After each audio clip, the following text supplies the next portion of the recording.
एक सूफी फकीर था हसन। अंतिम समय में उससे किसी ने पूछा कि आपके कितने गुरु थे। उसने कहा, गिनाना तो बहुत मुश्किल है, क्योंकि इतने इतने गुरु थे मेरे कि मैं तुम्हें कहाँ तक गिनाऊंगा।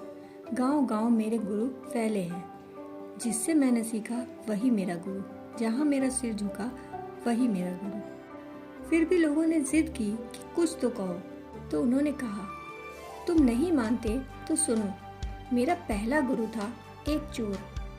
लोग तो बहुत चौंके। उन्होंने कहा, चोर? क्या कहते हो? होश में तो हो?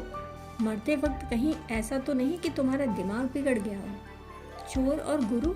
उसने कहा, हाँ, चोर और गुरु। मैं एक गांव में आधी रात में पहुंचा। रास्ता भटक गया था। सब लोग तो सो गए थे। एक चोर ही था जो जाग रहा था। वह अपनी तैयारी कर रहा था जाने की। वह घर से निकल ही रहा था कि मैंने उससे पूछा, भाई, अब मैं कहाँ जाऊँ? आधी रात हो गई, सारे दरवाजे बंद हैं, सभी धर्मशालाएं बंद हो गईं। किसको जगाऊं नींद से? तू मुझे रात ठहरने देगा? उसने कहा, स्वागत है आपका। लेकिन उसने यह भी कहा कि मैं एक बात जाहिर कर दूं कि मैं चोर हूँ, मैं कोई अच्छा आदमी नहीं। तुम अजनबी मालूम पड़ते हो। इस गांव के आदमी तो मेरे घर में आना ही नहीं चाहेंगे।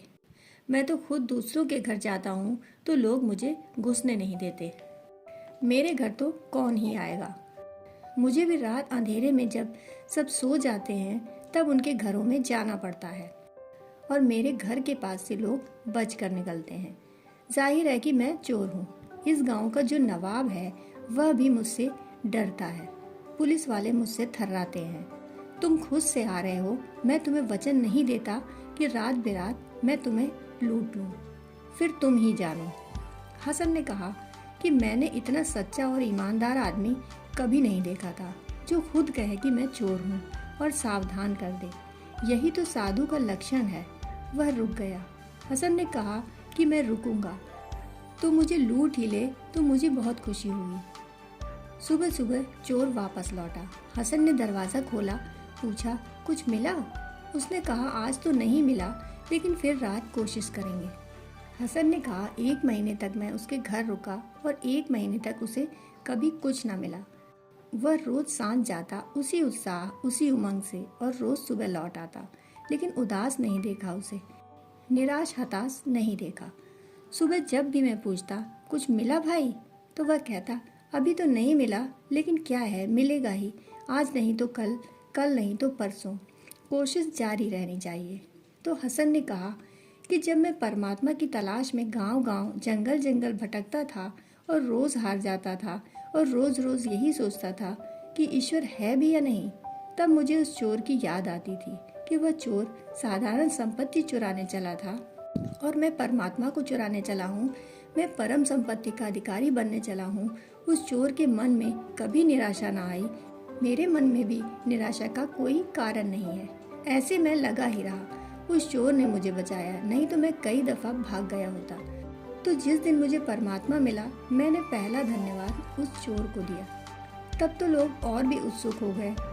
उन्होंने कहा, आप कुछ और भी कहें। इसके पहले कि आप इस दुनिया से विदा हो जाएं, कुछ और कहें। यह तो बड़ी आश्चर्य की बात कही आपने, बड़ी ही सार्थक। और एक दूसरे गांव में ऐसा हुआ कि मैंने गांव में प्रवेश किया। एक छोटा सा बच्चा हाथ में दिया लिए जा रहा था किसी मजार पर चढ़ाने को। मैंने उससे पूछा कि बेटे, दिया तूने ही जलाया? उसने कहा, हाँ, मैंने ही जलाया। तो मैंने उससे कहा कि मुझे यह बता, ये रोशनी कहाँ से आती है? तूने ही जलाया है, तूने यह रोशनी आते देखी? ये कहाँ से आती है? मैं सिर्फ मजाक ही कर रहा था। हसन ने कहा, छोटा बच्चा प्यारा बच्चा था। मैं उसे थोड़ी पहेली में डालना चाहता था, लेकिन उसने बड़ी झंझट कर दी। उसने फूंक मारकर दिया बुझा दिया और कहा कि सुनो, तुमने देखा ज्योति चली गई? कहाँ चली गई? मुझे झुककर उसके पैर छूने पड़े। मैं सोचता था वह बच्चा है, वह मेरा अहंकार था। मैं सोचता था मैं उसे उलझा दूंगा, वह मेरा अहंकार था। उसने मुझे उलझा दिया। उसने मेरे सामने एक प्रश्न चिन्ह खड़ा कर दिया। हसन ने कहा, ऐसे ही मेरा तीसरा गुरु एक कुत्ता था। मैं एक नदी किनारे बैठा था। हसन ने कहा, और एक कुत्ता आया, प्यास से तड़पता, धूप घनी है, मरुस्थल है, नदी किनारे पर आया है, लेकिन जैसे ही उसने झांक कर देखा, उसे पानी में दूसरा कुत्ता दिखाई पड़ा तो वह डर गया। वह पीछे हट गया, प्यास खींचे पानी की तरफ और भय खींचे पानी के विपरीत। जब भी जाए नदी के पास तो अपनी ही झलक दिखाई पड़े। घबरा गया, पीछे लौट आया, मगर रुक भी न सका क्योंकि प्यास तड़पा रही थी। पसीना पसीना हो रहा था, उसका कंठ दिखाई पड़ रहा था कि सूखा जा रहा है। और मैं बैठा देखता रहा।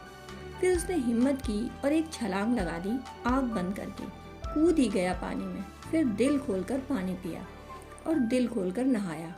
कूदते ही वह जो पानी में तस्वीर बनती थी मिट गई। हसन ने कहा, ऐसी ही हालत तो हमारी रही। परमात्मा में झांक झांक कर देखता था, डर डर जाता था, अपना ही अहंकार वहाँ दिखाई देता था। वही मुझे डरा देता था, लौट लौट आता। लेकिन प्यास भी गहरी थी। उस कुत्ते की याद करता सोचता, एक दिन छलांग मार दी, कूद ही गया, सब मिट गया, मैं भी मिट गया। अहंकार की छाया बनती थी, वह भी मिट गई। जो आदमी जहाँ से कुछ सीखना चाहता है वो ही उसका गुरु है। अगर हम वृक्षों से सीख लें तो वृक्षों के शिष्य हो गए, चांद तारों से सीख लें तो चांद तारों के शिष्य हो गए, अर्थात वो हमारे गुरु हो गए। शिष्य होना हमारी भाव दशा है, हमारी स्वीकृति अस्वीकृति की बात ही नहीं। दोस्तों, कहानी सुनने के लिए आपका बहुत बहुत आभार।